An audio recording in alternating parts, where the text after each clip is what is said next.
Ains declares that today he will decide the path that Nazarick will take. He allows everyone to contribute ideas to build the most perfect plan possible. Ains orders Albedo and Demiurge to explain very simply what Nazarick has accomplished, as well as the future intentions he wants to move towards. They immediately obey. Ains secretly thinks that by giving such an order, he himself can somewhat understand Demiurge's plan while still pretending that he knew it from before. Ains thinks their top priority now is probably the survival of Nazarick, although he really wants to make Nazarick's reputation as widespread as possible in the hope of finding his comrades. But Ains tells himself that perhaps the first thing he should focus on is increasing Nazarick's strength. Then Demiurge suddenly speaks up. He says thanks to the help of Mare's group, they have captured all the leaders of the Eight Fingers, thereby controlling the underworld of the Re-Estais kingdom, leaving Ains completely clueless. Demiurge continues that this is the first step in Ains's plan to conquer the world, leaving Ains himself like, what the? Demiurge hopes that what he just said won't make anyone too stupid to understand. Everyone nods. Only Ains is wide-eyed and open-mouthed. Ains secretly exclaims, what the? Conquer the world? Holy crap. Where? Who? Who said that? But Ains has to stay calm. Otherwise if they realize that he's the only one who doesn't know about this, he's dead. But when Ains tries to think about it again, this isn't a bad idea either. Because no matter what, it will help him increase Nazarick's reputation.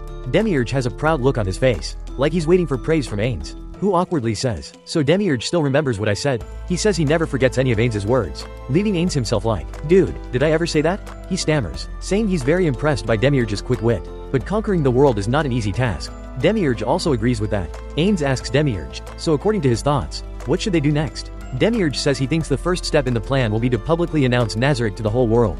Surprising Ains, Demiurge explains that the ones who used the world item on Shultir are still out there. The thing is they can't find them no matter how many different methods they've used. Instead, if they publicly announce their identity to the whole world now, then surely they will automatically come looking, making Ains also see the logic in that. Albedo says she also agrees with that. She understands the reason why Demiurge controlled the Eight Fingers is to make the Re-Estais kingdom recognize Nazarick as an independent organization.